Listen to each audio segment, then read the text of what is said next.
At 6:08 a.m., she walked into a Colorado Springs military hospital with a scuffed duffel bag and no name on her chest. They called her the new transfer, then made her serve coffee like she was invisible. But here's the part nobody expects. 2 hours later, the chief surgeon's operating room went silent when a colonel opened her file and realized who he'd just humiliated. If you've ever been underestimated, talked over, or treated like you didn't belong, you know that heat in your throat when you swallow your pride to keep your job. Tessa Pierce felt it too, standing under harsh fluorescent lights, hearing laughter behind her, smelling burnt espresso and antiseptic, deciding whether to stay quiet or stop a surgery. Stay to the end to see what the file revealed and why one heartbeat changed everything. If you're watching from your city right now, comment where. Like the video. And let's begin. Before the first cup of coffee ever hit, the warmer Tessa Pierce had already learned the rules of this place. Colorado Springs looked clean from a distance. The mountains stood sharp against the pale morning, indifferent and permanent. The air had a thin metallic bite that made every breath feel borrowed. A line of headlights moved along the access road toward the hospital tires, hissing over salt and grit, and the building rose out of the dawn like a fortress that happened to have windows. At 6:08 a.m., she stepped through the front doors with a scuffed duffel bag over her shoulder and the kind of posture people did not notice until it unsettled them. The lobby lights were too bright for that hour, fluorescent and unforgiving, turning tired faces sallow. Someone behind the security desk laughed at something on a phone. The smell of burnt espresso drifted from the staff lounge, mixing with disinfectant and the faint rubber scent of gloves. Tessa paused just long enough to read the room. Nobody looked up because nobody expected anything important to walk in without a badge. She did not have one yet. Her civilian coat was plain and slightly too thin for the cold. Under it, her scrubs were clean but not crisp. A part of her felt the familiar itch to be squared away, to have everything pressed and perfect. But she had learned what perfection cost. Her hair was pulled back tight, not for looks, just for function. The duffel had a broken zipper, and she carried it anyway. The security guard glanced up, finally eyes skimming her from boots to face. "You lost, ma'am?" "No," she said, "reporting." The guard's gaze lingered on her empty chest, where an ID should have been. He looked past her into the lobby like he expected someone else to appear and explain her. When no one did, he nodded toward the central desk. "Admin's that way." Tessa walked across the polished floor, her footsteps too quiet for how heavy the moment felt in her body. The central desk sat under a wall of framed photos, generals shaking hands, ribbon cuttings, a smiling surgeon holding a plaque. Behind the desk, the charge nurse was half turned toward a computer screen, one hand around a paper cup. She looked up with the slow irritation of someone already exhausted. Her nameplate read Denise Carter. "Visiting hours start at 9. Carter said, not unkind, just practiced. Tessa set her duffel down by her boot and kept her hands visible. "I'm not visiting." Carter's eyes narrowed slightly. She took in the plain coat, the lack of makeup, the absence of jewelry. Her gaze paused on Tessa's hands. Scar tissue mapped the knuckles, thin, pale lines that did not match a kitchen burn or an accident at home. Carter's expression changed the way weather changes on a mountain, subtle and immediate.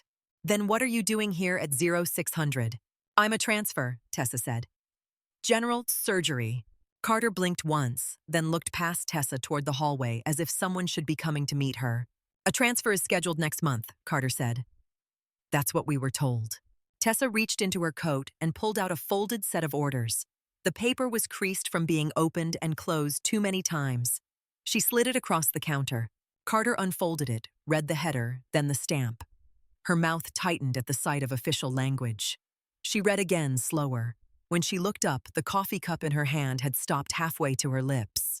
Tessa Pierce Carter said, tasting the name like it might be wrong. "This is signed." "It is." Carter's gaze dipped to the duffel bag. It looked like it had seen dirt roads and hard landings. From where Carter asked, Tessa let a beat pass just long enough to keep the answer true and uninteresting. "Out west." Carter made a sound that was almost a snort. "Civilian." Tessa did not correct her. She had learned that people heard what they needed to hear to keep their world stable. Carter refolded the orders and tapped them once on the counter, aligning the edges with military neatness. You have any ID? Not yet. Carter's eyes flicked up again sharper now. You come in early, no badge, no escort carrying your life in a duffel, and you want me to believe you are supposed to be here. Tessa met her gaze without flinching. You can call administration, she said. It will say the same thing. Carter held the stare for a second too long, then exhaled as if surrendering to the inevitable. Fine, she said. You are here, which means I am responsible for you until someone else decides they are. Carter picked up the phone, spoke into it with clipped efficiency, then hung up and slid a temporary sticker across the counter. Put that on your shirt, so no one mistakes you for a lost spouse, she said. Do not wander into restricted areas without escort, and do not under any circumstances walk into an operating room without the chief's approval. Tessa peeled the backing and pressed the sticker to her scrub top. Temp staff in block letters, her name handwritten beneath. It was not a badge. It was a warning label. Carter stepped out from behind the desk and gestured down the corridor. Come on, she said. I will get you a locker and scrubs that do not make you look like a ghost. They walked through the hallways as the hospital woke up. Nurses moved in purposeful bursts, pushing carts, checking monitors, talking in short sentences that carried the weight of responsibility. Residents clustered around computers, scrolling labs, sipping coffee like it was oxygen. Every few feet, a posted sign reminded staff of protocol chain of command security restrictions, disaster readiness. Tessa noticed the cameras, the badge readers, the way doors clicked behind them with a finality that felt familiar. Carter watched her watching. This is a military facility, Carter said.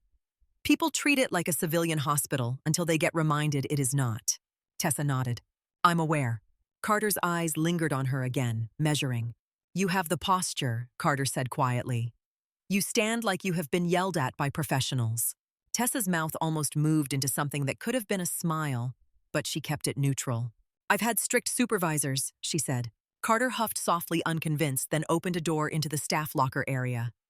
Rows of lockers, bench seats, the smell of detergent and sweat. Carter pointed to a locker near the end. That one, she said. It sticks sometimes. She tossed a set of scrubs onto the bench. They were faded, the fabric thinning at the knees, and the size was wrong in the way hand-me-downs were wrong. Someone had crossed out a name on the tag with black marker. It is what we have, Carter said. You will get issued proper gear after HR catches up with reality. Tessa changed quickly, efficiently. She moved like she had done it in tents and back rooms, like privacy was a luxury and time was a resource. She folded her coat and tucked it into the locker. The duffel bag went in last. She did not unpack. She had learned not to spread out. She kept one thing out. A stethoscope, older and worn, the tubing softened with age. She slipped it into her pocket like a habit. Carter watched that small decision and said nothing, but something in her expression tightened again. Report to surgical, Carter said. 7 sharp. If you are late, the chief will make a ceremony out of it. Tessa closed the locker and tested the latch. It stuck. She pressed again until it clicked. Understood. They walked out into the corridor. A group of residents approached, led by a man in a white coat, with the effortless confidence of someone used to being listened to. His hair was perfect, his tie a precise knot, his ID badge hanging exactly centered. He spoke without slowing his stride. That is the chief, Carter said under her breath. Dr. Grant Holloway. Holloway swept past them with a cluster of residents at his heels, talking about the day's cases like he was conducting an orchestra. He did not look at Tessa. His shoulder brushed close enough to bump her duffel strap where it hung at her hip. He did not apologize. He did not register that he had touched another human being. Carter's mouth tightened. Do not take it personally, she said. He treats everyone like an obstacle until they prove useful. Tessa watched Holloway disappear down the hallway, his voice fading into the hum of hospital life. Useful. Invisible. Those were the 2 roles she was here for. She followed Carter into the surgical ward where the atmosphere tightened. The floors were cleaner, the staff more tense. A schedule board listed operating rooms and cases. Names, times, a rhythm that would control the day. Carter stopped at the nurse station. You will start with observation, she said. Standard for transfers. We assess before we trust, especially with civilian doctors. Tessa did not argue. She had come here for exactly this kind of smallness. If she kept her head down and did what she was told, she could blend into the system like a new cog. She could become another set of hands, another name on a schedule, another person who did not require anyone to look closely. A young resident approached tablet tucked under his arm, eyes tired but sharp. His badge read, Ethan Caldwell. You are the transfer, Caldwell said, not quite a question. Yes, Tessa said. Dr. Pierce. Caldwell looked her up and down like he was deciding how much trouble she would be. We are understaffed, he said. Holloway has 3 major operations stacked. We need someone to handle preoperative evaluations so we do not drown. He held out the tablet. Vitals history verification allergies last meal consent status. Basic stuff. Tessa took the tablet. It was light in her hands. Smooth glass and plastic, nothing like the clipboards that had once been stained with dust and blood. Yet her fingers wrapped around it with the same steady pressure. Where do you want the notes? She asked. Caldwell blinked, relieved by competence. Print them, he said. Bring them to me. And listen, Holloway is tense today. Just do not improvise. Tessa nodded. I will do the evaluations. Caldwell hesitated, then offered a hand. I am sorry about the scrubs, he said quietly. Carter gives those to people she does not trust yet. Tessa glanced down at the faded fabric.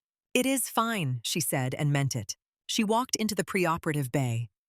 The space was a long corridor of curtained beds, monitors, blinking nurses moving between patients with practiced speed. The air smelled like antiseptic and nervous sweat. Patients lay under thin blankets, some joking, some silent, all of them trying to pretend their bodies were not about to be handed over to strangers. Tessa moved bed to bed. She introduced herself without flourishes. She asked questions in a calm voice, listened to answers without rushing, checked allergies twice. She made sure consents were signed. She adjusted a blanket for a young corporal whose hands shook. She pointed a nurse toward a missing lab value and stepped back when the nurse snapped at her, grateful for the anger because it meant the nurse cared. This was the life she had wanted. Routine. Predictable. No one demanding miracles. Then a heart monitor beeped in a pattern that made her stomach tighten. It was not loud, not dramatic, just a slightly uneven rhythm. It pulled at something deep in her chest, the way a distant sound could drag you into memory before you even recognized it. She stopped at bed 7 and glanced at the chart on the tablet. Staff Sergeant Mason Klein. Appendectomy scheduled. Vitals logged as normal. No significant medical history. A line of text in the notes read, Fit for anesthesia. Klein looked up when she pulled the curtain aside. He had that young soldier look, face shaved, close eyes bright with forced humor. He tried to sit up, then winced. Doc, he said, attempting a grin. If you are here to tell me I am dying, do it gently. Tessa's lips softened for a fraction, then flattened back into professionalism. I am here to make sure you do not die, she said. How is the pain? Like someone stabbed me with a screwdriver and left it there, he said. But they gave me something that made me care less. Tessa checked his wrist pulse. It was steady at first touch. Then she felt a slight pause, a soft stumble. She did not react. She glanced at the monitor. The rate looked fine. The waveform looked almost normal. Almost. She tapped through the chart. Labs, imaging, no electrocardiogram, no cardiac consult, nothing beyond the standard pre-op pathway. Tessa looked at Klein's face. He was trying to be brave, but his breathing had a shallow edge. Any chest discomfort lately, she asked. Klein blinked, surprised. My chest, he repeated. No, it is my stomach that hates me. Shortness of breath, Tessa asked. Unusual fatigue.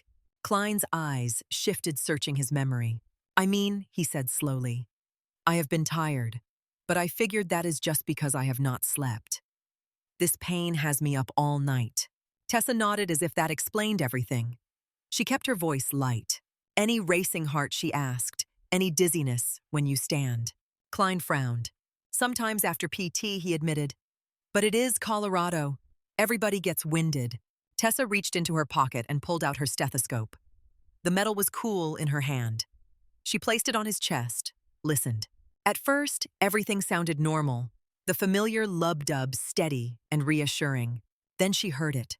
A murmur so faint, it could hide inside the noise of breathing. A small, wrong whisper between beats.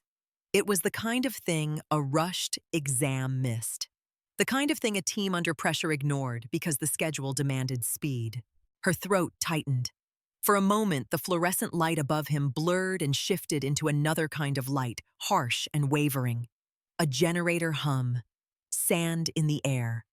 A young face with a grin that disappeared when the monitor changed its mind. Tessa blinked once hard, and the memory snapped back into the clean white world of this hospital. She removed the stethoscope and kept her expression neutral. "Klein," she said, "has anyone done an electrocardiogram on you today?" He shook his head. "No, ma'am," he said. "Should they have?" Tessa's eyes flicked to the schedule board visible through the open bay doors. Klein's name sat near the top of the list. In her head, she ran the possibilities in the quiet, ruthless way she had learned. Anesthesia could unmask arrhythmias. A hidden conduction problem could turn a routine appendectomy into a code blue. It was not common, but it was common enough that you did not ignore the whisper. Klein watched her face, his forced humor fading. "Doc," he said, "what is it?" Tessa chose her words carefully. "I want to double-check your heart rhythm before you go under," she said. "It is probably nothing, but probably is not a plan." A nurse pushed a medication cart past them, the wheels squeaking. The sound made Tessa's shoulder muscles tighten, then relax. Klein swallowed. "Am I still getting the surgery?" he asked. "Yes," Tessa said, "just safely." She stepped out from behind the curtain and scanned the bay. Caldwell stood near the printer, talking with another resident. Carter was at the nurse station, typing with sharp keystrokes. The whole ward moved with the confidence of people who believed the system would catch what mattered. Tessa's hand tightened around the tablet. If she spoke up, she would draw attention. Questions would follow. Someone would ask where she learned to listen like that, to hear what others missed. They would look closer, and she had come here to avoid being seen. If she stayed quiet, Klein might still be fine. He might roll into surgery, go to sleep, and wake up with his appendix gone, and a story about the great hospital food. Or he might not wake up at all. Tessa walked toward Caldwell, her steps measured. She could feel her pulse in her fingertips, not fear, just pressure. She remembered the last time she had hesitated. She remembered the weight of a body when it stopped fighting for air. She remembered the silence afterward, heavier than any noise. Caldwell glanced up, already distracted. "You done with your beds?" he asked. "I need an EKG on bed 7, Tessa said quietly. Caldwell's brows pulled together. "An EKG, he repeated. "Why?" "I heard a murmur," she said. "And I felt an irregular pulse." Caldwell looked past her toward Klein's bed, then back to her. The expression on his face was not cruelty. It was the strained calculation of someone who knew what the chief would do if the schedule slipped. "Holloway will not like that," Caldwell said. "He does not have to like it," Tessa said. "He has to keep the patient alive." Caldwell's mouth tightened. He opened his mouth to respond, then a deeper voice cut through the noise of the ward, crisp and authoritative, carrying the expectation of obedience. "Why is my patient still in preoperative?" The words fell into the bay like a scalpel hitting a metal tray, and the entire rhythm of the room shifted as Dr. Grant Holloway stepped into view. The words landed with a calm that felt practiced, but the effect was immediate. Conversations thinned. A monitor beep seemed louder. A nurse paused with a syringe in her hand as Dr. Grant Holloway stepped into the preoperative bay, like the place belonged to him the same way oxygen belonged to lungs. He was not tall, but he carried height in the way people cleared space without being asked. His white coat was spotless. His badge hung straight. Two residents followed half a step behind him, eyes alert, mouths already shaped into something that could become laughter if the moment allowed it. Holloway's gaze moved from the schedule board to Caldwell, then to Tessa, then to the patient bed where Mason Klein lay under a thin blanket trying to look relaxed. "Why is my patient still in preoperative?" Holloway said again, slower, as if repetition could turn incompetence into obedience. Caldwell swallowed. Sir Dr. Pierce raised a concern during her evaluation. Holloway's eyes flicked to Tessa's temporary sticker, then up to her face. "Dr. Pierce," he said, the title sounding like a question he already disliked. The transfer. Yes, sir, Tessa said. Then learn something quick. Holloway replied. In my department, we do not manufacture delays. Tessa kept her voice level. I am not manufacturing anything. I detected an irregular rhythm and a murmur. He needs an electrocardiogram before anesthesia. One of the residents behind Holloway made a small sound in his throat that was almost a chuckle. Holloway did not look back at him. He did not need to. The room understood permission when it was implied. Holloway stepped closer to the bedside, but his attention remained on Tessa, not the patient. Staff Sergeant Klein is cleared, Holloway said. Labs imaging evaluation. Signed. Tessa did not glance away. He does not have an electrocardiogram. He has symptoms. Fatigue, occasional dizziness. Fatigue, Holloway repeated, as if the word offended him. He turned slightly toward Klein with a smile that belonged in a brochure. Sergeant, you've been sleeping well with an appendix trying to burst inside you. Klein attempted a grin. Not really, sir. There you go, Holloway said, still smiling. Pain makes you tired. Anxiety makes you dizzy. That is why you are here. For surgery. He turned back to Tessa, and the smile vanished. And you, Holloway said, are here to observe. Tessa felt heat press against her ribs, familiar and unwelcome. She kept it behind her teeth. With respect, sir, she said, anesthesia can amplify an undiagnosed arrhythmia. If he has a conduction problem, he could arrest. Holloway's expression tightened into something sharp. You are telling me he said that my team missed a lethal heart condition on a routine appendectomy. Tessa did not flinch. I am telling you, I heard something that needs confirmation. Holloway's eyes moved to Caldwell. How long until my room is ready? Caldwell glanced at the clock. They are waiting on transport, sir. Holloway nodded once, then looked at Tessa again. You heard something, he said. With what? Your civilian intuition. It was not intuition, Tessa replied. It was an exam. One of the residents leaned into the other and whispered not quietly enough. She has been here 10 minutes and she is already stopping cases. A nurse near the med cart pressed her lips together and looked away. Carter watched from the station with a face that gave nothing. Klein's eyes moved between Holloway and Tessa. The forced humor on his face had thinned into worry. Dr. Klein said, voice lower now. Is something wrong with my heart? Holloway's tone softened instantly. No, Sergeant. You are fine. Tessa watched Klein's hand drift almost unconsciously to the center of his chest. The gesture was small, but it was enough. People did not touch their hearts unless the thought had been planted. Tessa stepped closer to the bed, so her presence felt like protection, not accusation. Sergeant, she said, I am not saying you are dying. I am saying I want one test that takes a few minutes so we do not gamble with you. Holloway's voice snapped. You do not address my patient over me. Tessa turned to Holloway. Then order the test, she said quietly.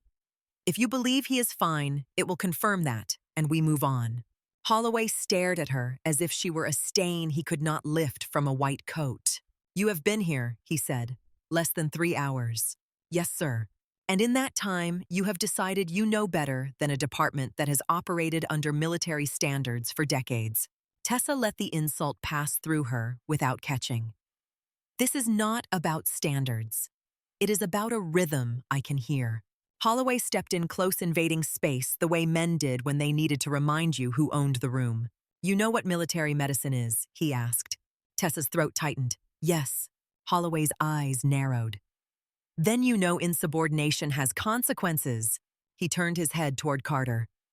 Charge Nurse Carter. Carter's chin lifted. Yes, sir. Remove her from my bay, Holloway said. Find something more appropriate for her capabilities. One of the residents smiled openly, now delighted by the spectacle. Carter hesitated just long enough to show she did not like this, then nodded. Where would you like her?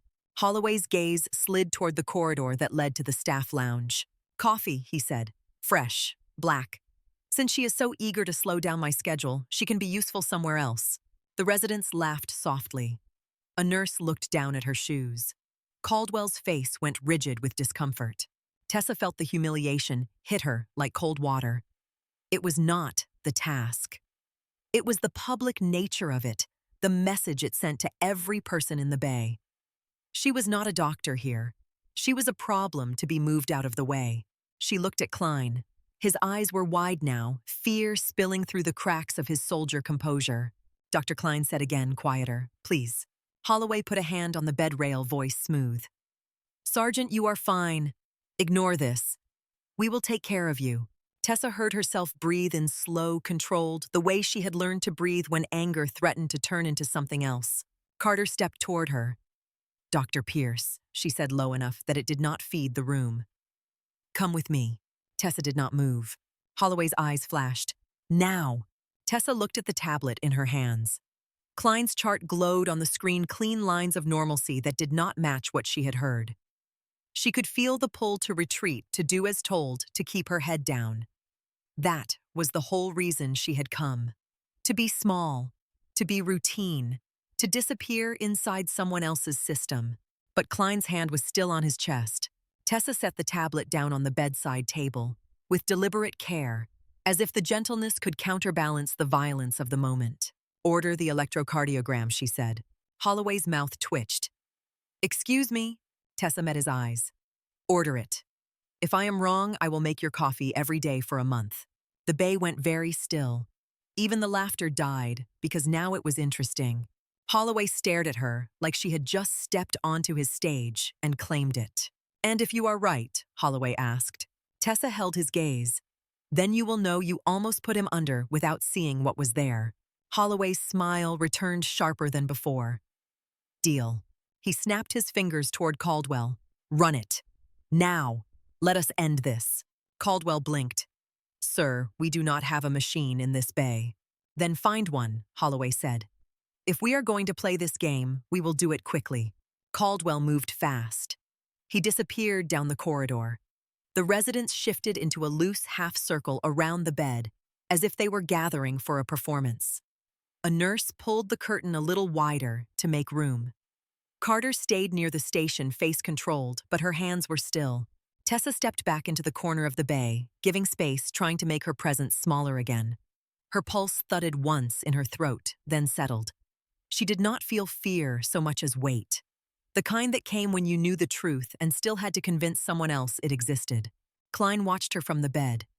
"Ma'am," he said softly, voice rougher now. "You sure about this?" Tessa kept her voice gentle. "I am sure enough to take the consequences." A few minutes later, Caldwell returned, pushing a portable electrocardiogram machine. He moved faster than the residents expected, as if urgency had replaced annoyance. He rolled it to the bedside. "Sergeant," he said, trying for casual, "just hold still." Klein nodded, swallowing.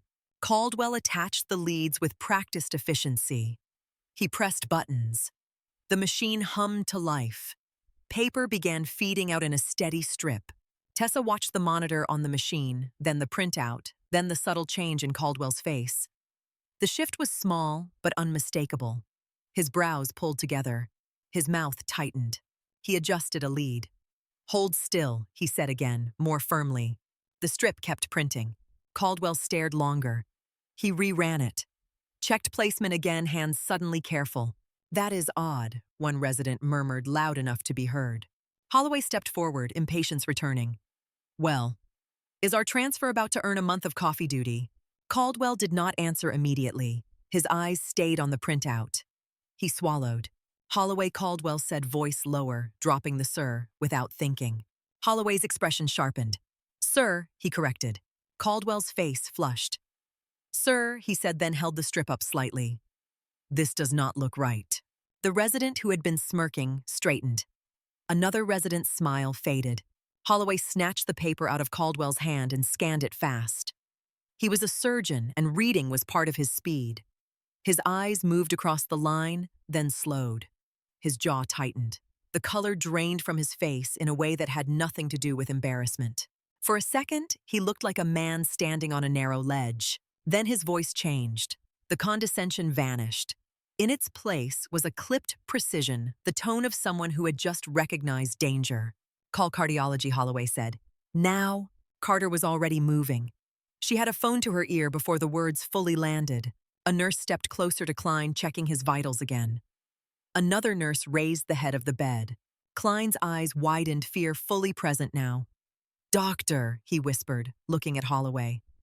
"What is wrong with me?" Holloway's hand tightened around the printout. His voice softened, but it could not hide the urgency. "You have an arrhythmia," Holloway said. "A serious one." Klein stared, breathing shallow. "Am I going to die?" "No," Holloway said, and this time the word carried weight. "Not today. Not here." He glanced at Tessa, and the look he gave her was not gratitude. Not yet. It was something raw. A surgeon's close brush with a mistake that would have haunted him. "If we had put you under—" "Holloway," said, voice dropping as if the truth might fracture the air, "you could have arrested on the table." Klein closed his eyes for a moment. His hand stayed on his chest. Tessa remained in the corner, hands relaxed at her sides, trying to look as though her heart was not beating harder. She did not feel triumph. She felt relief, and beneath it a cold, familiar regret. That relief always came paired with exposure. Holloway turned fully toward her. How he said the question rough. "How did you catch that?" "It is barely there." Tessa kept her face neutral. "I listened," she said. "That is not an answer." Holloway snapped, then caught himself. He looked back at Klein, then at the strip again, then at Tessa. His eyes narrowed as if he were assembling a puzzle, and discovering the pieces did not belong to any picture he recognized. Cardiology arrived within minutes, a small team led by Dr. Rachel Monroe. She moved with calm efficiency, eyes sharp, hands steady. "Where is he?" Monroe asked. Holloway gestured toward Klein. "Arrhythmia. We were about to take him back." Monroe glanced at the strip, then at the patient. Her expression changed in a way that confirmed Holloway's fear. "We need labs," Monroe said. "We need monitoring. He is not going to the operating room until we stabilize him." Holloway nodded once hard. "Do it." Monroe looked toward Tessa, just a flicker of recognition, then away, as if she had other priorities. Carter finished the call, then stepped closer to Holloway, her voice low. "Sir," she said, "administration is asking questions." They were not told about her arrival either. "They want to verify paperwork." Holloway's attention stayed on the bay while his mind shifted. "Let them verify," he said. Carter hesitated. "There is more." Holloway's gaze snapped to her. "Speak." Carter's mouth tightened. "Her file is not normal. I tried to pull her history to update the roster. Parts of it are blocked.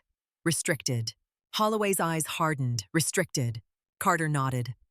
"Credentials show up. Medical school, license. Basic. But employment history, prior hospitals, everything before this transfer is sealed. I have never seen that in a civilian transfer." Holloway looked at Tessa again, as if her body had changed shape. Why, he asked, voice quiet now, would a surgeon's employment history be restricted? Tessa felt the bay closing in. She kept her tone steady. "I do not know," she said. Holloway's mouth tightened. "You do not know?" "No, sir." Carter looked between them, unease in her eyes.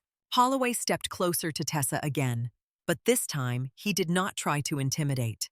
He studied her the way he might study at an unfamiliar instrument. "You came in without a badge," he said. "You claim a transfer nobody expected. You pick up an arrhythmia my team missed. And now your file is restricted." Tessa's fingers curled once at her sides, then relaxed.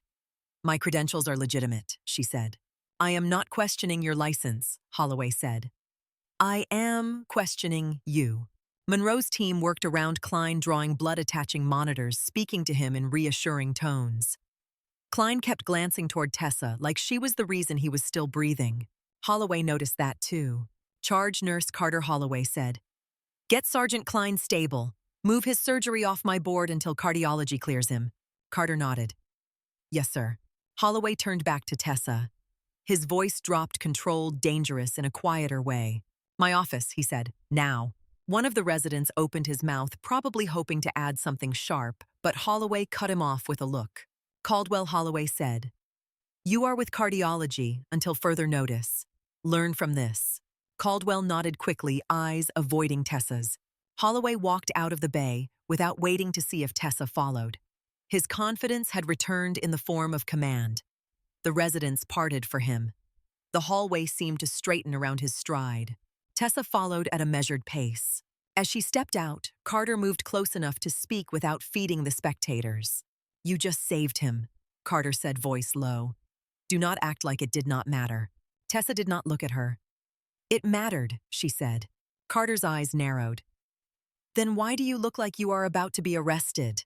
Tessa kept walking. Because now people are going to look. Carter started to reply, then stopped as if she understood more than she wanted to. They reached the staff lounge corridor. The smell of coffee drifted out again, burnt and bitter, a reminder of Holloway's earlier punishment. A few staff members glanced up as Tessa passed, curiosity flashing across faces. Some had heard the commotion. Some had seen the cardiology team arrive. Rumors moved faster than gurneys. Holloway waited outside his office door, one hand on the knob. He held Tessa's transfer orders in the other hand, like he had taken them from Carter without asking. He opened the door and stepped inside without looking back. The message was clear. Enter. Submit. Tessa stepped in. The office smelled like cold air conditioning and expensive cologne layered over antiseptic. Awards lined one wall, polished plaques, and framed commendations. Photographs covered another Holloway in scrubs, beside generals, shaking hands with politicians, smiling like success was a natural state. His desk was immaculate, not a pen out of place. Holloway did not offer a chair. He stood behind the desk, arms crossed, and looked at her like she was a case he could not diagnose. I do not like surprises, he said. Tessa kept her hands at her sides. Neither do I. Holloway's eyes narrowed. Do not get clever. Tessa held his gaze. I am not trying to. Holloway tapped the transfer orders on the desk. You arrive early, unannounced. You disrupt a schedule. You embarrass me in front of my team. Tessa's voice stayed even. I prevented a death. Holloway's jaw tightened. You prevented a complication, he corrected automatically, then stopped because the word felt dishonest. He exhaled once sharp. You were right, Holloway said, and the admission sounded like it hurt. And that is the only reason you are still standing here. Tessa did not move. She had heard worse. She had also heard softer words that meant more. Holloway leaned forward, palms flat on the desk. Tell me where you worked, he said. Before this. Tessa's chest tightened. Various hospitals, she said. Holloway's eyes hardened. That is not an answer. It is the truth. Which ones? Holloway pressed. Tessa kept her face still. My record is restricted, she said. You can ask administration. I already did, Holloway said. They have no explanation, which means you do. Tessa held the silence for a moment, letting it stretch. She could feel her pulse in her wrists. She could feel the old instinct to give rank and serial number to comply to end the interrogation. She could also feel the part of her that had come here for quiet, clawing for it. I did not restrict it, she said again. Holloway's voice lowered. Then someone did it for you. Tessa did not answer. Holloway straightened slowly, studying her frustration, mixing with something else he would not name. I have seen doctors run from things he said. Lawsuits, mistakes, addiction, ego. I have seen them hide behind transfers and fresh starts. Tessa's eyes stayed on his. I am not hiding incompetence. Holloway's mouth tightened. Then what are you hiding? Tessa inhaled once through her nose. The air felt too cold, too clean. I am here to work, she said. Holloway stared at her for a long moment, then stepped around the desk. He walked closer, stopping just outside her personal space again. You saved my patient, he said quietly. You did it in a way that makes no sense for a transfer nobody has heard of. Tessa kept her voice calm. I did my job. Holloway's eyes flicked to her hands, to the scars, to the way she stood with weight balanced ready. You have seen more than an outpatient clinic, he said. Tessa did not answer. Holloway's phone rang on the desk, sharp and insistent. He glanced at the screen and frowned, irritated by interruption. He snatched it up. What he snapped. He listened. His expression shifted as the words hit him. Annoyance drained away, replaced by something tighter. How many? Holloway said. Where? His free hand curled into a fist. Christ, he muttered, then louder. All right, I am on my way. He ended the call and set the phone down with controlled force. For a beat, the office was quiet, except for the hum of the air conditioning. Holloway grabbed his white coat from the back of the chair. Every available surgeon, he said, voice clipped. Emergency department. Now. Tessa's body had already moved before his sentence finished. She reached for the door without thinking. Halt, Holloway said. Tessa stopped. She turned back. Holloway's eyes held hers hard. "We are not finished," he said. Tessa nodded once. "Understood." Holloway opened the door and the hallway noise rushed in. Staff moving faster, voices sharper, a distant overhead announcement that did not need to be understood to be felt. Tessa stepped out beside him, the smell of burnt coffee fading behind them as they moved toward the emergency department with the hospital's rhythm tightening around their pace. The emergency department did not look like the quiet hallways Tessa had walked through at dawn. It looked like a room that had been warned, a room that had already begun bracing its knees. As Holloway and Tessa pushed through the double doors, the sound hit first. Phones ringing, monitors chirping, wheels rattling, voices clipped down to essentials. A nurse called for more suction canisters. Someone shouted for blood tubing. The air smelled of alcohol wipes and fresh panic. Carter was there already, hair pulled back tighter than before, a trauma clipboard in her hand. She clocked Tessa in a single glance, then looked away, as if looking too long might count as taking sides. Holloway did not pause.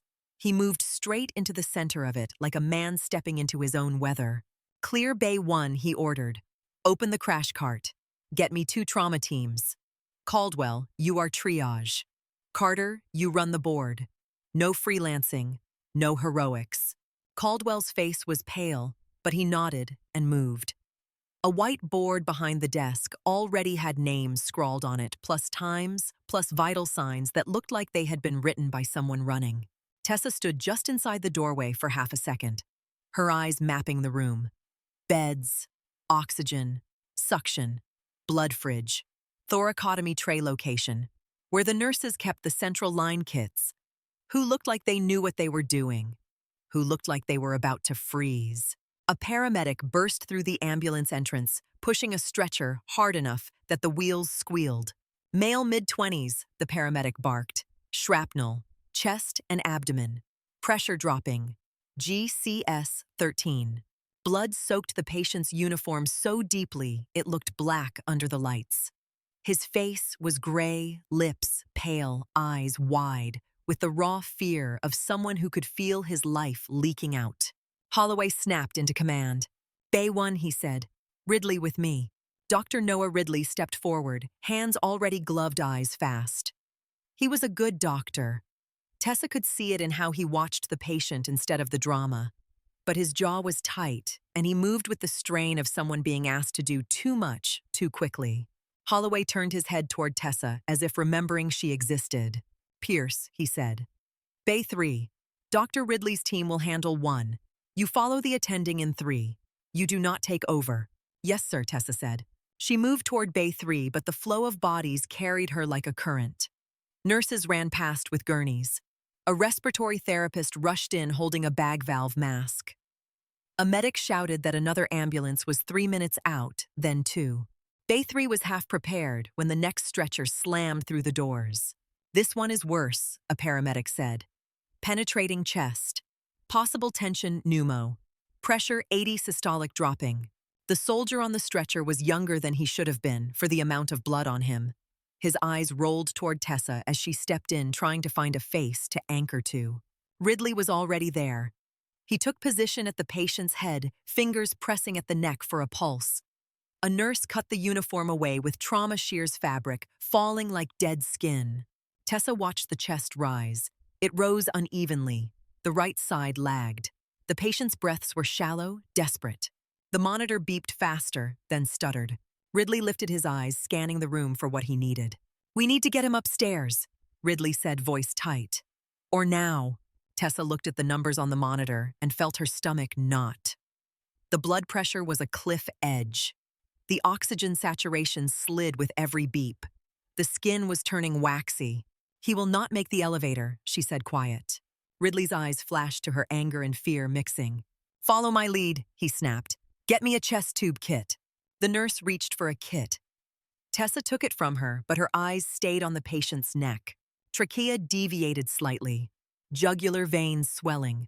The classic signs that everyone learned and everyone missed when the room was loud. The monitor alarm screamed. The blood pressure dropped again. The heart rate climbed. The patient's hands flailed weakly, then fell. Ridley froze. It was not a full freeze, not a collapse. It was a pause that lasted 1 second too long, the kind that happened when a brain tried to reconcile training with terror. "Oh no," Ridley whispered. Tessa heard the whisper. She also heard what it meant. She saw the nurse glance at Ridley for permission to act, saw the hesitation ripple outward. Tessa stepped forward. "Move," she said. Her voice was not loud, but it was absolute. She reached for the patient's chest, pressing fingers between ribs, feeling the tension under skin. She looked at the nurse. "Needle decompression now," she said. "Second intercostal. Give me a 14 gauge. The nurse hesitated, eyes flicking back to Ridley. Ridley blinked like he had been slapped awake. "Do it," he said, voice cracking with relief at being told what to do. Tessa took the needle herself. She did not ask again. She pushed it in, felt the pop, heard the hiss of trapped air escaping like an animal finally allowed to breathe. The patient's chest rose more evenly. The oxygen saturation ticked up, but only by a breath. Not enough. Tessa looked at the wound. Blood bubbled at the edge with every inhale. The lung had been hit. The bleeding was inside. "Chest tube," Tessa said. "Now." Ridley's hands shook as he reached for the scalpel. Tessa watched him for half a second. He was capable. He was also drowning. The blood pressure dipped again. Ridley's eyes went wide. "We are losing him," he said. Tessa felt the old world slide into place around her. The hum of fluorescent lights became the hum of generators.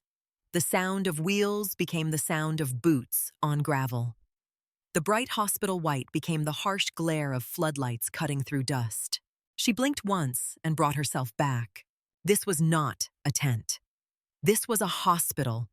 But the body on the stretcher did not care where it was dying. Tessa looked over her shoulder. Holloway was in Bay 1, blocked by bodies too deep in his own crisis to notice Bay 3 unraveling. Ridley looked at Tessa like she had become the only solid thing in the room. Tessa stepped around him. "I need a thoracotomy tray," she said. 2 units O, negative. Ventilate him now." The room stopped for a fraction of a second, as if the words had changed gravity. A nurse stared. "Doctor, we cannot do that here." Tessa met her eyes. "We can," she said. "We either do it here or we watch him die here." The nurse looked to Ridley. Ridley swallowed hard. His pride fought his fear, then lost. "Get the tray," he said. Tessa did not wait. She pulled on sterile gloves, then a gown, then snapped her hands into position. The respiratory therapist squeezed the bag air, forcing its way into a chest that could barely accept it.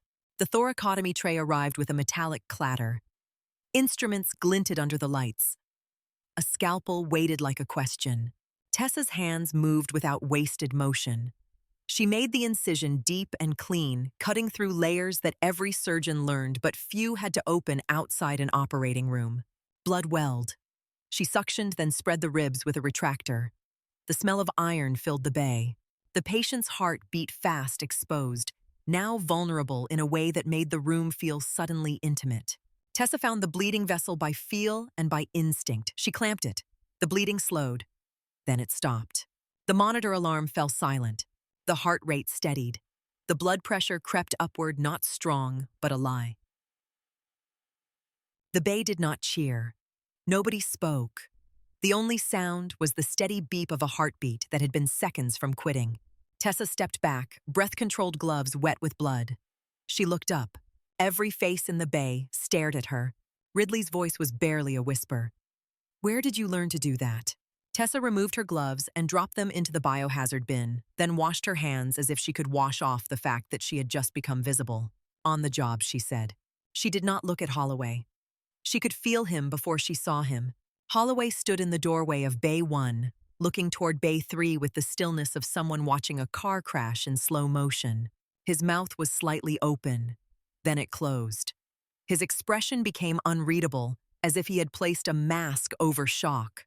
For a moment, Tessa thought he might storm over and explode. Instead, he turned back into his bay and disappeared into the chaos. The emergency department did not slow down long enough for judgment. Another ambulance arrived, then another. The training exercise had not just gone wrong. It had detonated into something that did not fit on a white board. Carter's markers squeaked across the board as she wrote new names, new vitals, new times. Her face stayed controlled, but her eyes were darker now. She glanced at Tessa once, then looked away again, like looking too long might invite questions she did not want to answer. Tessa was pulled into the flow. Bay 4, Bay 2, back to Bay 3. The work came in violent waves. A young private with a fractured femur screamed as the bone pressed against skin. The orthopedic resident fumbled, jaw clenched. "We need traction," the resident said. "I need imaging." Tessa watched the leg, watched the skin blanch and swell. "You do not have time," she said. "The vessels are compromised." The resident glared at her. "This is my case." The private screamed louder. The foot turned cooler pale. Tessa stepped in, hands firm, voice calm. "Hold him," she said to the nurse. "I am reducing it." The nurse hesitated. "Doctor, should we call ortho attending?" Tessa looked at the resident. "You are ortho," she said. "Help me." The resident blinked, then grabbed the ankle. Together, they reduced the fracture with a sharp movement. The bone slid back into place. The private cried out, then gasped, then sobbed. Color returned to the foot. The resident looked at Tessa, something like resentment flickering under gratitude. "Have you done that before?" he asked. Tessa did not answer. She moved on. A tension pneumothorax threatened another soldier. An attending was still talking through differential diagnoses while the patient's lips turned blue. Tessa already had the chest tube kit open. "Tube now," she said, and the nurse did not hesitate this time. The tube went in. Air hissed out. The patient's chest rose. The oxygen saturation climbed. The attending stopped speaking mid-sentence, staring at the tube like it had appeared by magic. A soldier with abdominal shrapnel bled internally. 3 surgeons searched with fingers and suction frustration building as blood pooled faster than they could clear it. "Where is it?" one of them snapped. Tessa watched the pattern of blood, the way it surged with a heartbeat, the way it tracked along tissue planes. "There," she said, pointing once. They followed her finger and found the bleeder. It clamped. The bleeding stopped. The surgeon looked at her, eyes narrowed. "How did you see that?" "I did not see it," Tessa said. "I recognized it." Hours blurred. The emergency department felt like a machine that ran on adrenaline and blood. Tessa's scrubs stiffened with dried stains. Her shoulders ached. Her jaw stayed tight. Every time she tried to step back, another patient arrived, and her hands moved before her mind could build a wall. She could feel eyes on her between cases. Nurses whispering near supply cabinets. Residents staring when they thought she would not notice. Ridley avoiding her gaze entirely, like looking at her would admit his own fear. When the surge finally slowed enough for the room to breathe, Tessa stood at the scrub sink water, running hot over her forearms, turning pink as it streamed into the drain. The shaking started then, quiet and private. Not in her hands, in her stomach. A deep tremor that came when the noise dropped and the body remembered it was a body. She pressed her palms flat against the stainless steel edge and kept breathing until the tremor eased. The door opened behind her. She did not turn immediately. She could tell who it was by footfall alone. Light steps. Controlled pace. A person who did not move like a resident. "Dr. Pierce," a woman's voice said. Tessa turned. Dr. Rachel Monroe stood in the doorway, still in cardiology scrubs, hair tucked back, eyes sharp. There was no accusation in her face. There was curiosity, and beneath it, something like recognition that went beyond medicine. "Do you have a minute?" Monroe asked. Tessa dried her hands slowly. "If it is about the arrhythmia, earlier, cardiology is handling it." "It is not," Monroe said. She stepped closer, lowering her voice. "That thoracotomy you did in Bay 3, that was not civilian hospital medicine." Tessa held her gaze. "It was necessary." Monroe nodded once. It was. But it was also familiar. Tessa felt the old wall rise in her chest. "I have had diverse training," she said. Monroe's eyes stayed steady. "I did a rotation at Landstuhl years ago.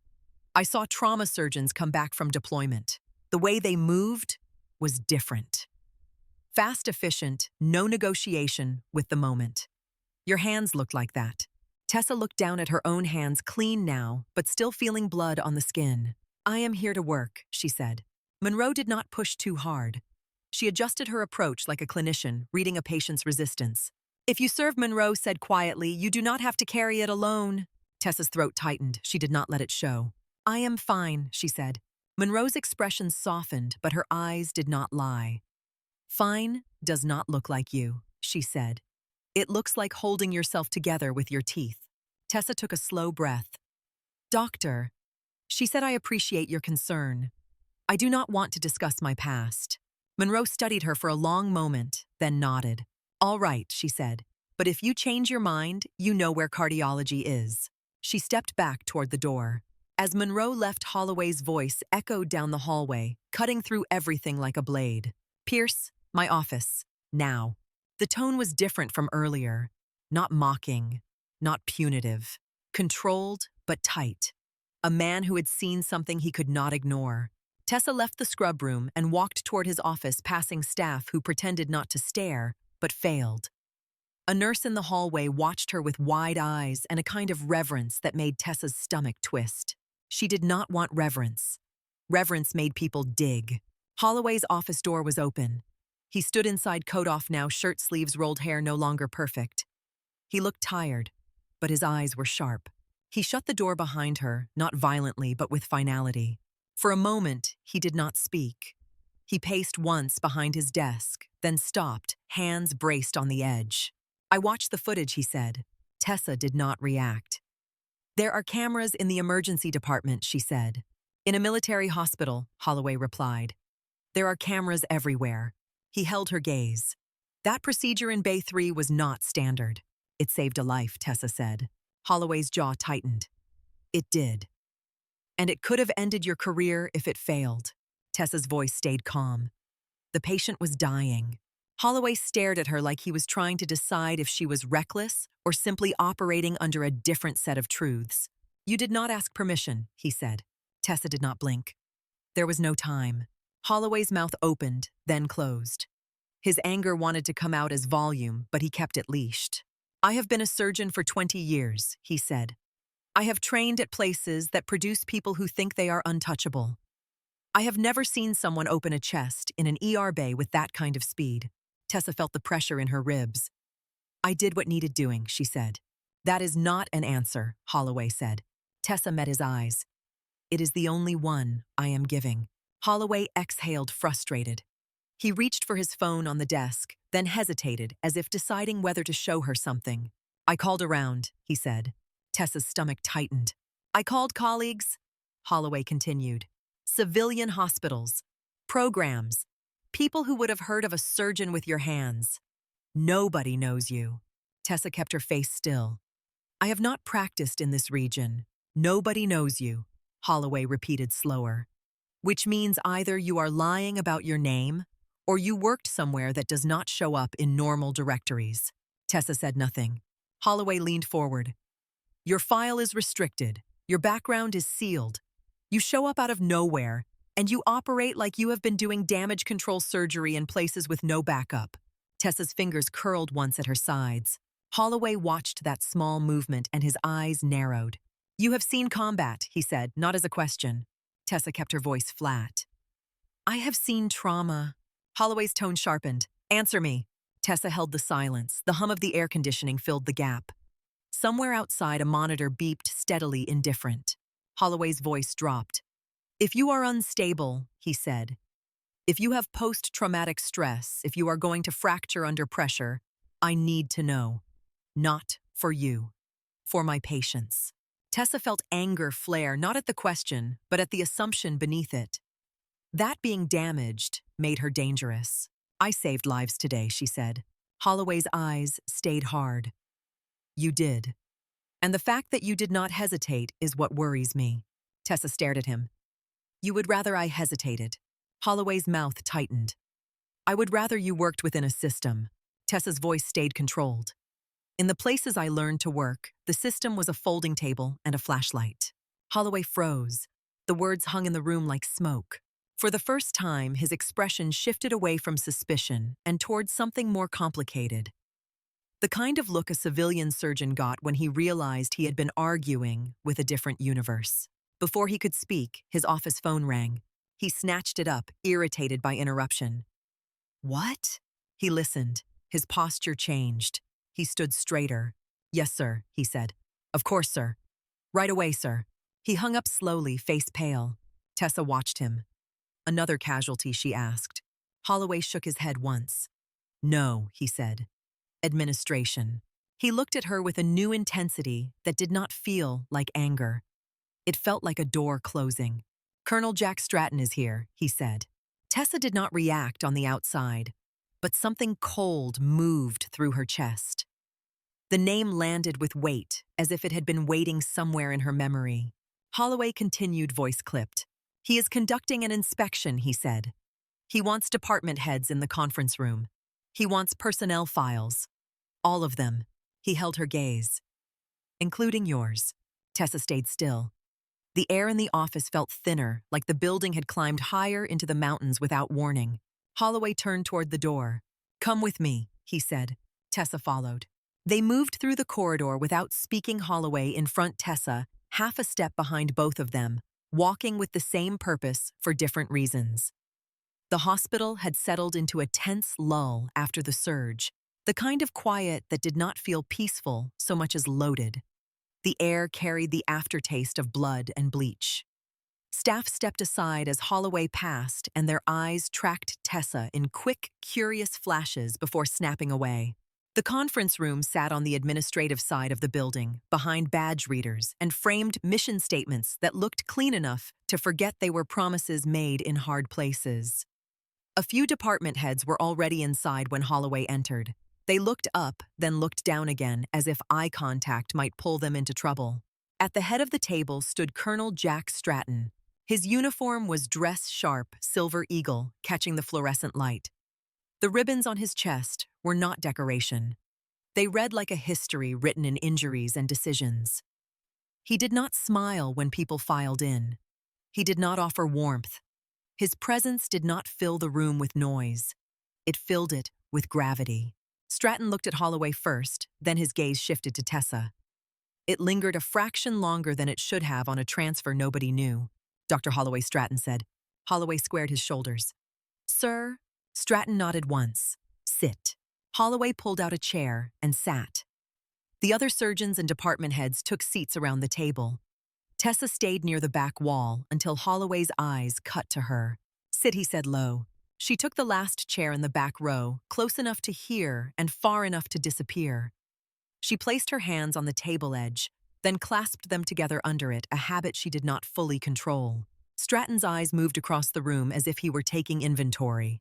He asked about staffing ratios, supply levels, disaster readiness. His questions were specific. He did not ask to be impressed. He asked to find what was missing. When one department head tried to soften a shortfall with optimism, Stratton did not raise his voice. He simply stared until the man corrected himself. Yes, sir, the man said, face flushing. We are short. Stratton nodded once, as if honesty had been the only acceptable currency. The discussion turned to surgical outcomes, time to incision, infection rates. Holloway answered smoothly, a man comfortable defending his kingdom. He used numbers like armor confidence, like a weapon. Tessa listened, saying nothing. She kept her eyes on the table surface. She could feel Stratton's gaze return to her more than once, like a fingertip testing a bruise. 40 minutes into the meeting, Stratton glanced toward the aide standing by the door. Bring them, he said. The aide stepped forward carrying a stack of folders. Personnel files. Thick ones for senior staff, thinner ones for residents. The aide began distributing them down the table. Stratton opened the first file, scanned it, asked a question, made a note. Then he moved to the next. His pace was steady, methodical. Nobody spoke unless spoken to. Tessa watched the folders move closer and felt the pressure behind her ribs tighten. She kept her face blank, the way she had learned to keep it when someone else held power.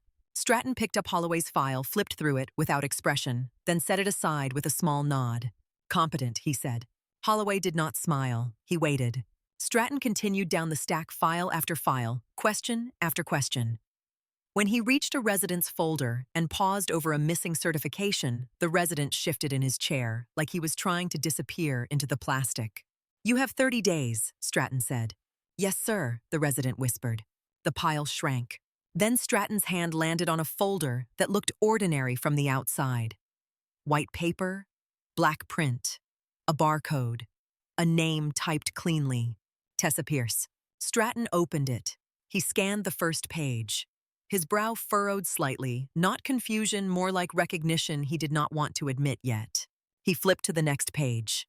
The room stayed quiet. Stratton's face tightened. He turned one more page and stopped. The change in him was subtle, but absolute. His posture straightened as if the chair had vanished and he was suddenly standing on a line. Tessa felt every eye in the room flick toward him, then toward her. Stratton looked up slowly. His gaze locked on Tessa with a focus that made her skin go cold. "Everyone out," he said. The words did not sound loud. They did not need to. Holloway blinked. "Sir." Stratton did not look at him. "Everyone out except Dr. Pierce," Stratton said again. A chair scraped. Another. The room emptied quickly, people filing out with quiet urgency. Nobody asked why. Nobody wanted to be the one who asked. Holloway stood last. His jaw was tight, his eyes cutting between Stratton and Tessa. "Colonel," he said. Stratton's gaze finally shifted to him, hard and direct. "Out," Stratton said. Holloway hesitated a fraction, then left. The door shut behind him. The latch clicked like a small final sound in a room suddenly too large. Tessa remained seated. Her hands were still clasped beneath the table. She did not move them. She did not give Stratton the satisfaction of seeing fear, even though she could feel it trying to rise. Stratton sat perfectly still for a long moment, file open in front of him. He did not flip pages again. He did not rush. He let the silence do its work. "Stand up," he said. Tessa stood. Stratton's eyes moved over her posture, the squared shoulders, the balanced weight. His expression did not change, but something in his gaze sharpened. "You know why portions of your file are restricted," Stratton said. "No, sir," Tessa replied. Stratton tapped the page with one finger, deliberate. "That is not an answer," he said. "It is the only one I have," Tessa said, voice steady. Stratton studied her, then leaned back slightly in his chair. "You requested anonymity," he said. "Yes, sir." "You did not request classification," Stratton said. "No, sir." Stratton's mouth tightened as if he had tasted something bitter. He looked down at the file again and spoke without lifting his eyes. "You did not need to request classification," he said. "It follows you when you leave active duty." Tessa kept her face still. The air in the room felt thinner. Stratton looked up. "Sit," he said. Tessa sat. The chair creaked softly under her weight. She placed her hands on the table now, where Stratton could see them, palms down, fingers relaxed. Stratton's gaze dropped to her hands. The scars, the healed cuts, the old, whitened lines. He looked back to her face. "You transferred here under a civilian name," he said. Tessa did not correct him. Stratton opened the file wider and read, voice calm, but carrying the weight of authority. "Captain Tessa Pierce," he said.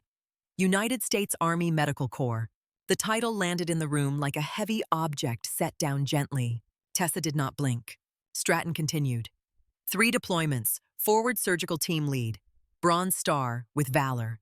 He paused, eyes on the paper. Meritorious Service Medal. Defense Superior Service Medal. Tessa's throat tightened. The words did not feel like praise. They felt like an autopsy report of a life she had tried to close. Stratton lifted his eyes to her again. "And the Pierce Protocol," he said. Tessa's fingers pressed slightly into the table surface, then eased. Stratton watched that movement. "You know what is written here," Stratton said. "Yes, sir," Tessa replied. Stratton's voice dropped a fraction lower. "Then tell me why you walked into my hospital this morning with a duffel bag. And no badge, trying to be a nobody." Tessa held his gaze. Her first instinct was to deflect, to offer a harmless answer, to keep the truth behind a locked door. She did not do it. "I needed to disappear," she said. Stratton's eyes narrowed. "From what?" Tessa inhaled once slow. She kept her voice level, not dramatic. "From being watched," she said. "From being measured. From being expected to perform like a machine." Stratton did not soften, but his gaze shifted in a way that suggested he understood more than he wanted to. "You came to a military hospital," he said. "A place built on rank and history and records. You chose the worst possible location for disappearing." Tessa's mouth tightened. "I chose it because the work matters," she said. "And because I thought the structure would keep me contained." Stratton leaned forward slightly. "Contained from what?" he asked. Tessa looked down for a moment, then back up. Her eyes stayed clear. "From the part of me that cannot stop," she said. Stratton's expression flickered. It was brief, but it existed. a crack of something human behind command. He looked down at the file again. "You have not practiced under this name in civilian systems," he said. "My license is real," Tessa replied. "I am not questioning your license," Stratton said. "I am questioning your honesty." Tessa felt anger spark quiet and hot. It was not aimed at Stratton. It was aimed at the world that made honesty feel like a liability.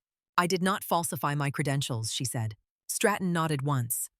"No," he said. "You did not." He tapped the file again. "You built an approach that changed how hemorrhage control was taught," he said.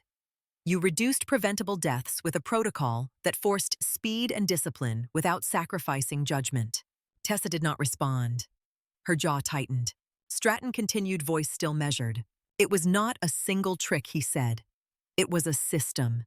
Triage logic, time thresholds, blood first, clamps before pretty sutures, decisions made in seconds that most surgeons only make with time to breathe." Tessa's eyes stayed on his. "You know how many people study it now?" Stratton asked. "I know," Tessa said. Stratton's gaze sharpened. "Then you know what it means when you walk into a hospital like this and pretend you are ordinary." Tessa swallowed once. "I did not want the attention," she said. Stratton held the silence for a moment, then spoke in a tone that was almost quiet. "PTSD," he said. Tessa did not answer. Her lack of denial was enough. Stratton's eyes stayed on her face as if he were reading micro-expressions the way a trauma surgeon read a wound. "You are functional," he said. "You work under pressure. You do not freeze. You do not collapse." Tessa's mouth tightened. "And yet you ran," Stratton said. Tessa exhaled slowly.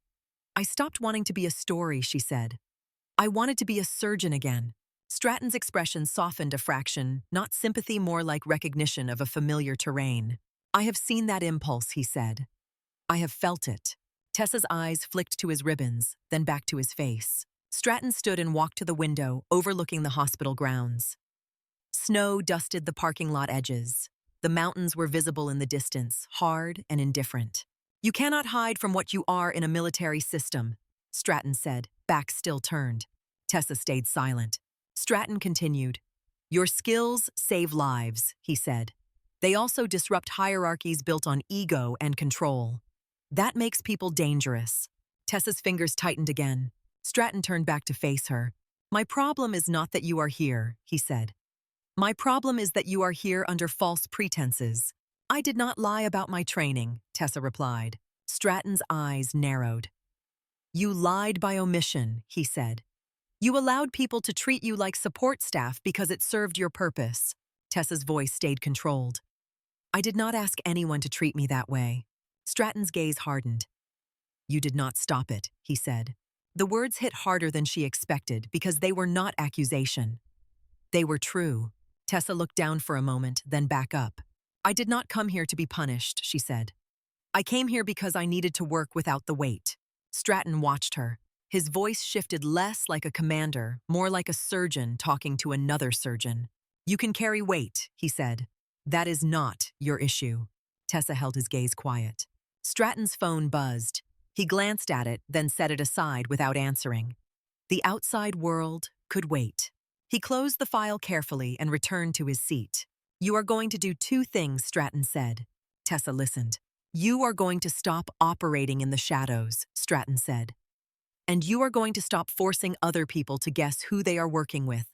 Tessa did not speak. Stratton's voice remained even. "If you stay in this hospital, you will function inside its structure," he said. "No rogue interventions. No unilateral calls that undermine the chain." Tessa's eyes sharpened. "If the chain is wrong," she said, "people die." Stratton held her gaze. "I know," he said. The quiet agreement in his voice caught her off guard. Stratton continued. "That does not mean you get to ignore the system," he said. "It means you change it from inside." Tessa's throat tightened. She had tried to change systems before. The battlefield had taught her how quickly systems snapped. Stratton opened the file again and slid it slightly toward her, not offering it, just letting it exist between them. "Your record is classified for a reason," Stratton said. "Some of it protects you. Some of it protects what you did." Tessa did not reach for it. Stratton's gaze flicked to the door. Outside, the muffled hospital sounds rose and fell. A stretcher rolled somewhere. A voice called for transport. The building kept functioning. Stratton stood again. "Come," he said. Tessa rose. She followed him out of the conference room into the corridor. Holloway waited outside with two department heads pretending not to be waiting. The moment Stratton stepped out, everyone straightened. Stratton's eyes locked on Holloway. "Dr. Holloway," Stratton said. "Yes, sir," Holloway replied, voice tight. Stratton did not glance at the other department heads. He did not offer explanation. He simply said, "You will continue with your duties." "Yes, sir," Holloway said. Stratton stepped closer to him, lowering his voice slightly, though the corridor was quiet enough that everyone heard the intent, even if they missed the words. "We are going to the operating wing," Stratton said. Holloway's jaw tightened. "Sir," he started. Stratton raised one hand slightly, not a gesture of threat, a gesture of finality. "Now," Stratton said. They walked as a unit through the hospital, a colonel in dress uniform among scrubs and white coats. People stared. Conversations stopped and restarted behind them. Tessa kept her eyes forward the way she had learned to walk under scrutiny without showing it. As they approached the operating wing, a nurse rushed toward Holloway, face tense. "Dr. Holloway," she said, "we have a trauma case coming up. Penetrating abdominal injury. OR2 is being prepped." Holloway nodded sharply. "I will be there." Stratton watched him. "Good," he said. They entered the scrub area. The smell of chlorhexidine hit hard, clean, and sharp. The OR doors sat ahead like sealed mouths. Holloway stepped into a side room to scrub. Tessa stayed near the wall, hands at her sides, waiting for instruction. She could feel staff eyes on her again, recognition building from rumors, from the way she moved, from the way she did not fidget. A circulating nurse approached Tessa, hesitant. "Doctor," the nurse said quietly, "are you scrubbed in for OR2? Tessa looked toward Stratton, who watched her without expression. "I am available," Tessa said. The nurse nodded, then hurried away. Holloway emerged with wet hands scrubbing complete mask hanging at his neck. He looked at Tessa with the kind of stare that tried to build a wall out of suspicion. Stratton held the file in one hand. A surgical tech opened the OR door, and a wave of sterile cold air drifted out. Inside, the lights were bright surgical, reducing every face to pale planes and sharp shadows. The patient was already on the table, draped in blue. The monitor beeped steadily, a metronome counting down nothing and everything. Holloway stepped toward the doors, then paused when Stratton moved first. The colonel entered the operating room without scrubbing, standing just inside the threshold where the sterile field did not extend. The staff inside went still. The usual OR chatter, the small jokes people told to keep their hands from shaking, died on contact with his presence. Even the suction sound seemed louder in the silence. Stratton opened the file and looked down at it once, then lifted his gaze to Holloway. "Dr. Holloway," Stratton said. Holloway's voice stayed steady. "Colonel?" Stratton's eyes did not leave him. "You made her serve coffee," Stratton said. The words landed in the OR like a dropped instrument. A nurse froze with a tray in her hands. A resident stopped mid-step. The anesthesiologist's eyes flicked toward Tessa, then away. Holloway's face tightened. "Sir," he said. She was insubordinate. Stratton turned his head slightly toward Tessa. He looked at her as if confirming something he already knew. "She was right," Stratton said. The OR was silent enough that the heartbeat on the monitor sounded like a drum. Holloway's jaw flexed. "Colonel," he said, voice restrained, "we have a patient on the table." Stratton nodded once. "Then do your job," he said. He held up the file slightly, not for the room, for Holloway. "This hospital does not waste its best people on punishment rituals," Stratton said. "Not when soldiers are bleeding." Holloway's eyes darted toward the staff watching. His authority felt threatened, and he could not show it. Stratton's voice remained level. "You will treat her as a surgeon," he said. "Or you will explain to me why you cannot." Holloway's throat bobbed. He forced the words out. "Yes, sir." Stratton shifted his gaze to Tessa again. The room followed his eyes. He spoke to her without raising his voice. "Dr. Pierce," he said. "Yes, sir," Tessa replied. Stratton's eyes held hers. "You will not be punished for competence," he said. Tessa did not nod. She simply absorbed the statement as if testing whether it was true. Stratton turned slightly back to Holloway. "Proceed," he said. Holloway's shoulders tightened, then he stepped toward the table and snapped his mask up. The team moved again, forced back into motion by necessity. Instruments passed. Skin prepped. The sterile ritual resumed, but the air had changed. Tessa stood at the edge of the room outside the sterile field, feeling every eye that slid her way and then away. She could hear the faint scrape of paper as Stratton closed the file. He did not leave immediately. He watched for a moment, then turned and stepped back into the corridor. Tessa followed him without being told. In the hallway, the operating room sounds muffled behind the door. The hospital's pulse continued around them. Stratton walked several steps and then stopped near a window that overlooked the parking lot. He did not look at her right away. "Your anonymity is already compromised," Stratton said. Tessa held her face still. "Rumors move faster than medicine." Stratton continued. "This building runs on gossip as much as it runs on blood." Tessa watched the mountains through the glass, sharp and far away. Stratton looked at her again, eyes steady. "You will be assigned in a way that matches your skill," he said. "Not in a way that protects your wish to disappear." Tessa's voice was quiet. "I did not ask to be protected." Stratton's gaze hardened. "You asked to be unseen," he said. "That is not the same thing." Tessa did not argue. Stratton held the file at his side like it weighed nothing. "Dr. Pierce," he said, and the title sounded deliberate. "You are in my medical district now." "Yes, sir," she replied. He looked at her for a long moment, then nodded once. "Come with me," Stratton said. Tessa followed. Tessa followed Colonel Stratton down the corridor, past the operating wing windows, past the scrub sinks where red water still spiraled toward drains, past staff who snapped their posture straighter the moment they saw the silver eagle on his shoulder. Stratton did not rush, but he moved with the certainty of a man who expected the building to rearrange itself for him.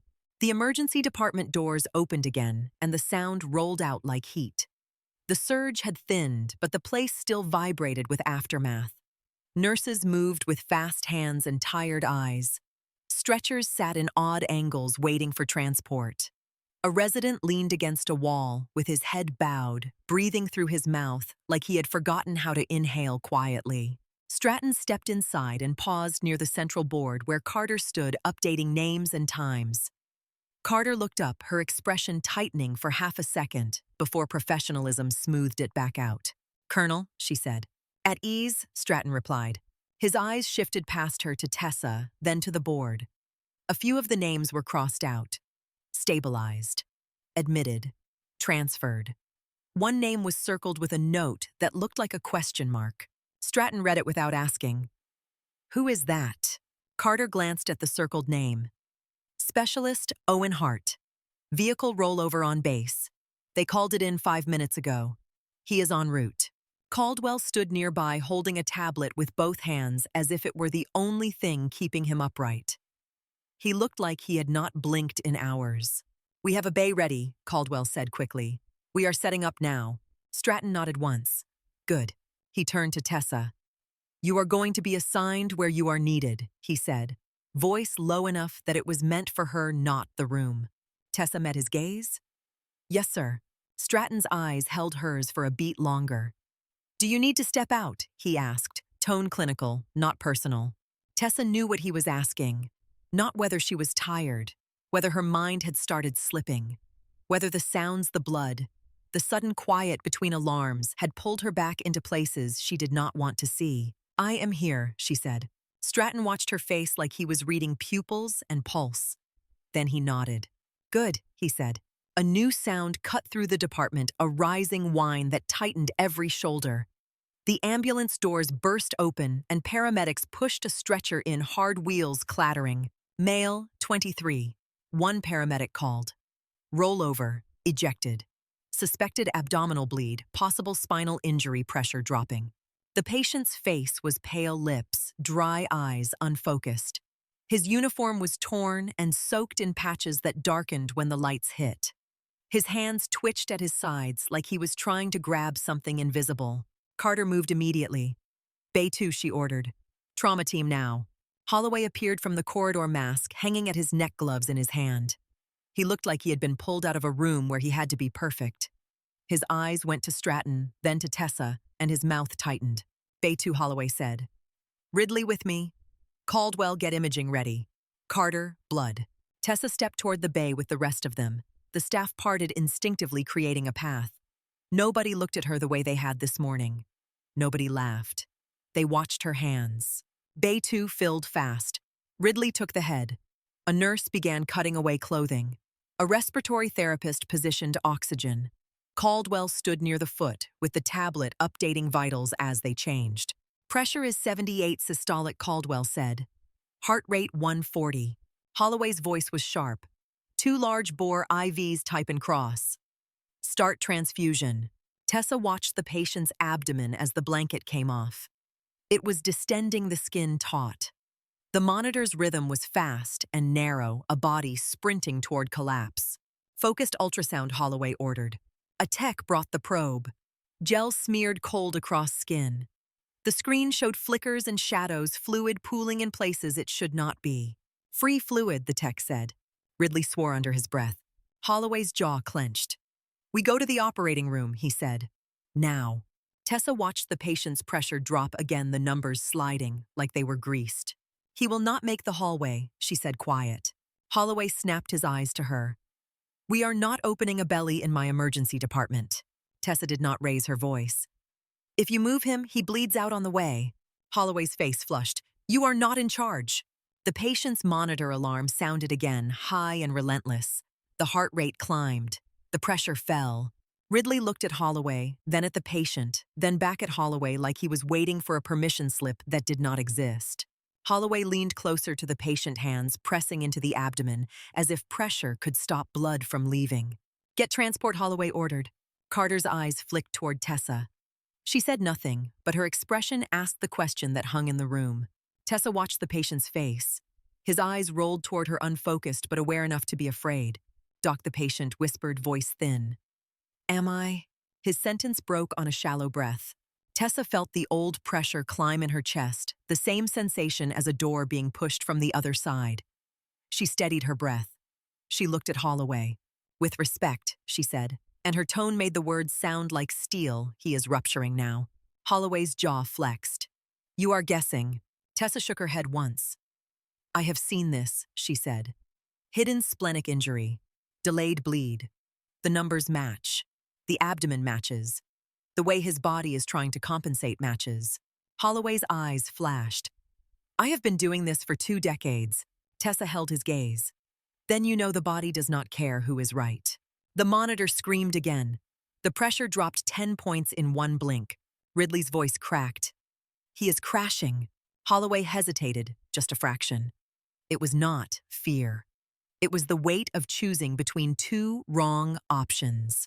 Tessa watched his face and recognized the moment a chief surgeon realized he might lose a patient in front of his staff. She moved. Laparotomy tray, she said. 4 units O negative. Call anesthesia. Tell OR we are coming with an open abdomen. The bay went still for a heartbeat. The words were too big for the room. Then a nurse moved, then another. They had seen her hands earlier. They did not need to be convinced twice. Holloway grabbed her forearm. Pierce. Tessa met his eyes close enough now to see the exhaustion behind his anger. If you do this, Holloway said, voice low, you are forcing my hand. Tessa's voice stayed calm. If I do not, she replied, you are signing his. Holloway's grip tightened, then released. His eyes flicked to Stratton standing just outside the bay, watching with the stillness of a man who did not interfere unless he had to. Stratton's expression did not change. He did not give Holloway an order. He did not rescue him from the decision. Holloway's jaw clenched. Fine, he said, and it sounded like surrender and command at the same time. Do it. Quickly. Tessa nodded once. She moved to the sink, scrubbed fast water streaming over her hands. The ritual was abbreviated, not careless, simply stripped down to what mattered. A sterile gown was pulled over her shoulders by a nurse whose hands did not shake. An anesthesiologist stepped into the bay. Calm, focused eyes already on the patient. I have him, she said. Tessa stepped to the table. The patient's eyes were half closed now, a body retreating. The oxygen mask fogged with shallow breaths. Tessa placed her hands on the abdomen, felt the tense swelling, then drew the scalpel from the tray. The first cut was clean, skin parted, blood welled. The room held its breath. The only sound was the monitor and the suction. Tessa opened deeper faster than the residents expected, but not frantic, purposeful. Ridley held Retractor's eyes locked on her hands. Caldwell stood near the foot face, pale, whispering vitals like a prayer. Pressure 62, Caldwell said. Heart rate 150. Tessa suctioned fingers moving through warm blood and slick tissue. Her mind quieted. This part was always quiet. The world reduced to anatomy and time. She found the source where she expected it. The spleen was torn, bleeding hard, a dark, pulsing spill that refused to stop. Tear, she said. She clamped. She packed. She controlled the bleeding in a sequence that felt like muscle memory. The blood flow slowed, then steadied, then stopped. Pressure climbing, Caldwell said, surprise in his voice. 70. 80. The monitor's alarm softened, then fell silent. The heart rate dropped from panic to effort. Tessa worked swiftly, temporarily, securing what needed securing so the patient could survive transport to the operating room for definitive repair. 12 minutes from incision to temporary closure, the bay went quiet, except for the steady beep of a heartbeat that had been slipping away. Tessa stepped back, pulling off her gloves. She looked up and saw faces staring at her, not with mockery, not with suspicion, but with something that was harder to carry. Awe. Holloway stood at the edge of the bay, his expression moving through anger, shock, and something that looked like reluctant respect he did not know what to do with. Ridley swallowed. That, he said, voice low, was. He could not finish. Tessa wiped her hands and turned toward the sink as if distance could make the moment smaller. Stratton stepped forward into the doorway of the bay, still in uniform. He had watched the entire procedure without interrupting once. His voice carried across the space with quiet authority. Staff meeting, Stratton said. Conference room. 5 minutes. Anyone not actively treating a patient. That includes Dr. Pierce. The bay stayed still for another beat, then motion returned. The patient was stabilized and prepared for transport. Nurses moved efficient again, but their glances kept sliding toward Tessa as if they needed to confirm she was real. Tessa followed the stream of staff toward the conference room. Her scrubs stained her hands clean, her mind louder than she wanted it to be. She sat in the back again, the same chair as before, the same attempt at invisibility, but the room no longer allowed it. The conference room filled quickly. Residents packed the back wall. Nurses stood with arms crossed, eyes sharp. Department heads sat rigid. Holloway took a seat near the front, jaw-tight, eyes forward. Carter stood by the door, expression unreadable but present. Stratton waited until the room settled. He did not waste time with preamble. I will be brief, he said. We have patients who need care. The room quieted completely. Stratton lifted a folder. The same file. White paper. Black print. A name typed cleanly. Tessa Pierce, Stratton said, and the sound of her name in his voice made the room feel smaller. He looked toward the back row, where Tessa sat. She held his gaze without blinking. Dr. Pierce is not a routine transfer, Stratton said. A ripple moved through the room. Whispered breaths. A resident shifted his weight. Stratton continued, voice steady. She served as Captain Pierce in the United States Army Medical Corps, he said. 3 deployments. Forward surgical team lead. Decorated for valor. Holloway's face tightened. Caldwell's eyes widened. Carter closed her eyes for half a second, as if she had suspected and resented being right. Stratton held up a hand, and the room quieted again. She developed the Pierce protocol, Stratton said. A system that changed hemorrhage control and trauma flow in combat environments. A system that has kept soldiers alive long enough to make it home. The words landed heavier than applause ever could. Stratton's gaze moved across the room, then returned to Tessa. She came here seeking anonymity, he said. She wanted to practice medicine without carrying the weight of her record. Stratton paused. The room stayed silent. After watching her work today, he continued, I am making a decision. Holloway's posture stiffened as if bracing. Effective immediately, Stratton said Dr. Pierce is appointed head of trauma surgery. The room made a sound that was not quite a gasp and not quite a cheer. It was the sound of people recalibrating reality. Holloway's face went pale. He stood controlled but sharp. Colonel Holloway said, With respect, I am the chief of surgery. Stratton did not look away from him. And you will remain chief, he said. This is not a demotion. This is an assignment of expertise. Holloway's jaw clenched. Sir. Stratton's voice stayed level. Your hospital receives soldiers injured in training and in war, he said. You need someone who has operated under those conditions. Someone who can teach it without guessing. Your patients deserve it. Holloway sat slowly. His shoulders remained tight, but his protest had nowhere to go. Stratton turned his attention back to Tessa. Dr. Pierce, he said, do you accept? Tessa felt every instinct in her body push her toward flight. It was not cowardice. It was survival. The part of her that had learned to vanish after too many eyes, too many expectations, too many nights where sleep came with gunfire. She looked down at her hands, then back up. She pictured Mason Klein's hand on his chest. She pictured the soldier on Bay 3 whose heartbeat had stopped screaming because her clamp found the right vessel. She pictured Owen Hart's abdomen opening under her scalpel and the numbers climbing back up as if pulled by a string. She stood. Yes, sir, she said. The room held its silence for a heartbeat longer. Then a nurse began clapping. Slow, firm. The sound spread. Another nurse joined, then another. Then residents who had watched her hands today and understood what skill looked like when it arrived without ego. Tessa stood there in the back row, exposed under 100 stares, and let the sound wash over her without smiling. Her throat tightened, and she kept it from breaking by tightening her jaw the way she had learned. Stratton waited until the clapping faded. Then he nodded once and dismissed the room back to work. People filed out in clusters, talking in low voices, eyes turning toward Tessa, then away. Some approached her with hesitant respect, then stopped as if unsure how to address someone who had been invisible this morning and impossible by afternoon. Caldwell reached her first awkward and earnest. Doctor, he said, then corrected himself as if trying to find the right title. Dr. Pierce. He swallowed. I am glad you are here today. Tessa nodded once. So am I, she said. Caldwell stepped away, relief on his face, like he had been granted permission to breathe.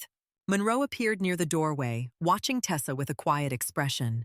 I meant what I said, Monroe murmured as she passed.